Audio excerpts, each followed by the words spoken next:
In this video, I'm going to show you how I like to make venison beef jerky. Of course, this could be applied to any whole muscle, any meat that you have.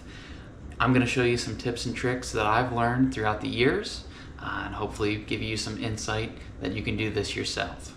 So first step here, obviously we got to get what we're going to use for the jerky. So you can see this is a whole muscle roast that I had cut December of 2024, whole muscle. So we're going to pull this out of the freezer and get it thawed out, and then we'll move on to the next step. So we got our roast most of the way thawed out. Now the next step actually might seem a little counterintuitive. I'm actually going to put it back into the freezer for about an hour or an hour and a half, and you'll see why in a second here. Alright, so the roast has been in the freezer for about an hour and a half now. And what that did is it actually firmed up the outside, so we get kind of a little bit of a rind to work with. And that's going to help us when we're slicing to make more consistent slices, since it's a little bit firm. And I'll show you that here in a second. Alright, so we have our piece out here.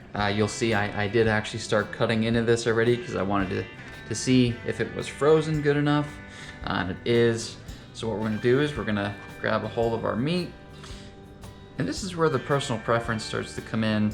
I like mine on a little bit on the thicker side, more like a steak.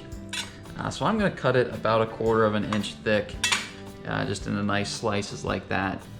So you can see there, you know, we got a fairly thick slice of meat there. But look at how good that looks. That's going to be such great jerky there. And like I said, as we're doing this cutting here, you're going to see that having that little bit of a frozen rind on the outside really helps the meat to hold its shape, and makes it a little bit easier to get more consistent slices. Because of course, you don't want slices that are super thin and some slices that are super thick, because it's gonna, you know, mess us up a little bit in the smoking process. So as consistent as you can be in whatever thickness you decide, that's really what we're looking for here. So two other important things to note here. The direction of your cut, so depending on what kind of jerky you like, if you like it a little chewier or if you like it to be a little more tender, that's all determined by the way that you cut across or with the grain of the meat. So for myself, you'll see I'm cutting across the grain. That's going to give you a more tender piece of jerky, a little bit easier to chew. But if you're looking for something to chew on a little bit, instead of cutting it across the grain this way, you could cut with the grain this way.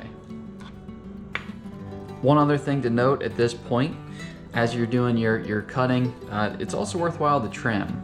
So you'll see like this piece here, quite a bit of fat and silver skin.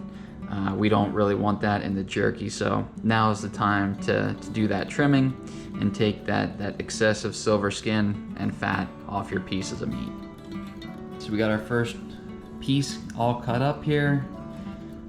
Got a bunch of nice cuts. Now I'm going to take a couple more minutes and cut up the rest of the pieces that I have frozen, and then I'll show you the next step, moving on to curing / seasoning, and show you how I do that.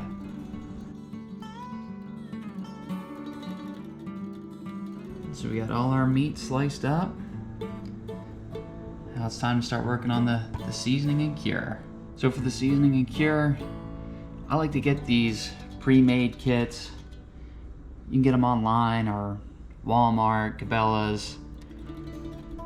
They just make it quite a bit easier. You know, you can certainly make your own seasoning blend, but these just make it pre-packaged, pre-measured, make it nice and easy for you. For our jerky today, I'm actually going to go with the hickory blend and the hunter's blend, since I have a pretty decent amount cut up here. So when you open the boxes, you'll see something like this. You'll see a lighter colored powder and then the darker. So the lighter is the cure, and obviously the darker is the seasoning. Now you'll want to be sure to read all the instructions that are provided, and it also depends on the way that you're going to finish your jerky. For me today, for my purposes, I'm going to smoke it in a pellet smoker, so it is going to get heated to an adequate temperature to kill any pathogens. But if you're gonna dehydrate or cold smoke, you'll definitely wanna pay more attention to the amount of cure and how long you're curing to make sure that you're staying safe. All right, so you'll see here, I'm actually using an old bag. This was a packet that I had previously used and had in a Ziploc. So this seasoning is a little hard, so I'm just breaking it up in a little bit more of a powder. And then we'll put equal parts of the seasoning and the cure into this handy little shaker bottle. We'll mix that up and get it spread on the meat.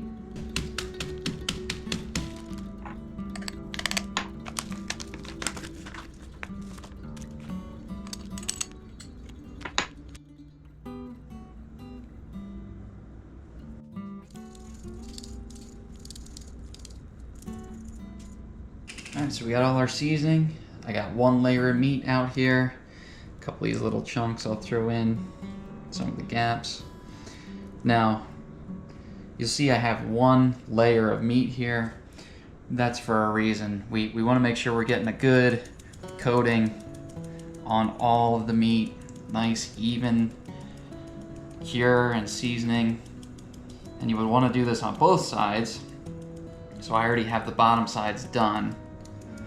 But I like a lot of seasoning on mine, so we're gonna give it a very generous helping of the seasoning and cure. And we're gonna do that for each layer. So what I'll normally do is I'll do a layer like this. Again, very generous coating.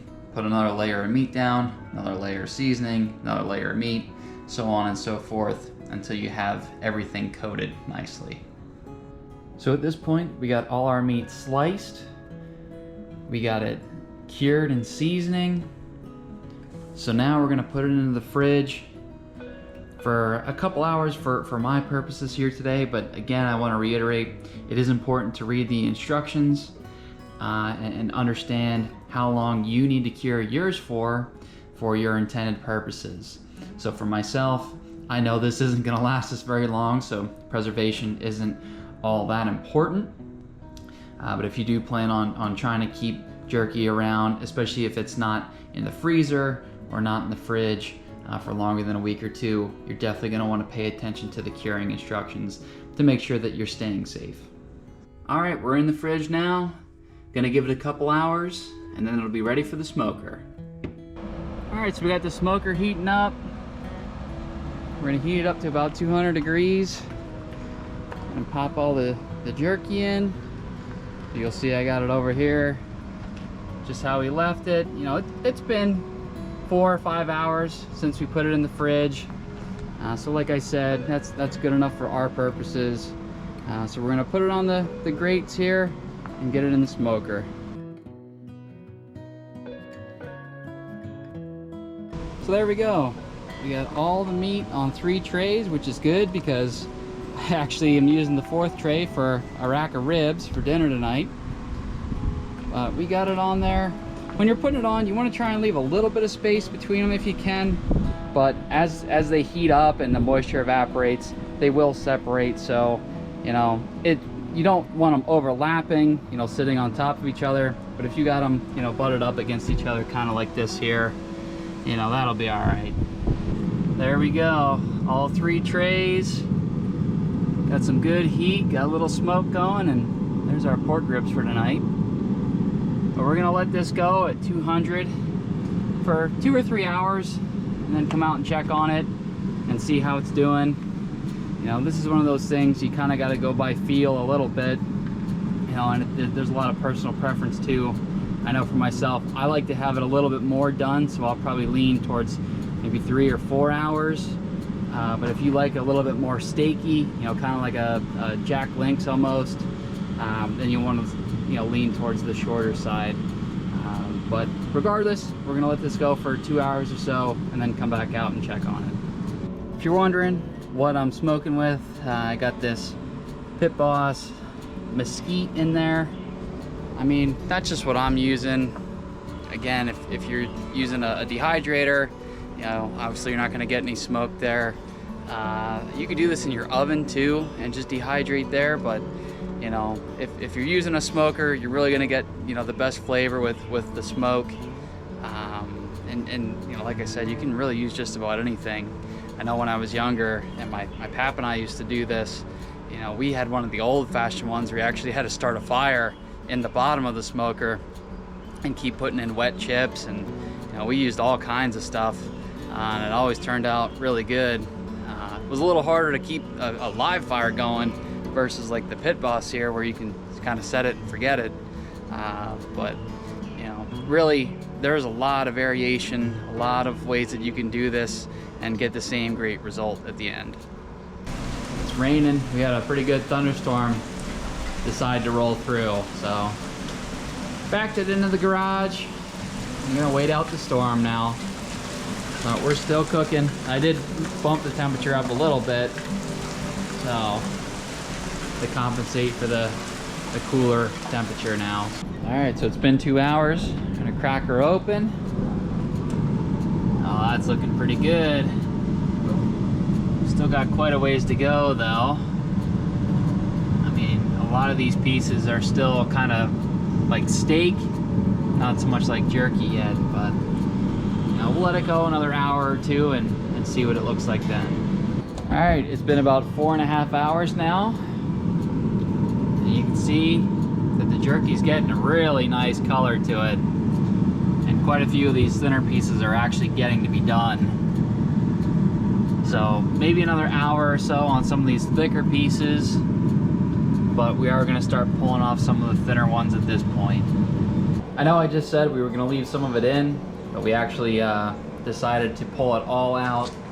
That way we'll have a good mix of some of the steakier jerky and some of the other, you know, more dry. Like I said earlier, you know, we don't really have to worry too much about preservation, since one, we're gonna eat it fairly quick, and two, if we don't, we'll still refrigerate it or even throw a small bag in the freezer for later. So the jerky turned out really great. We got a pretty decent mix of, you know, the steakier type of jerky and some of the more jerky. Another trick too, because some of these slices are a little bit thinner than others, something you can do is pop them in the fridge and let the heat actually recondensate the meat a little bit, and it'll just reintroduce some moisture back into it, make it a little less brittle, a little less like chips if it got that overdone, but regardless, it all tastes good.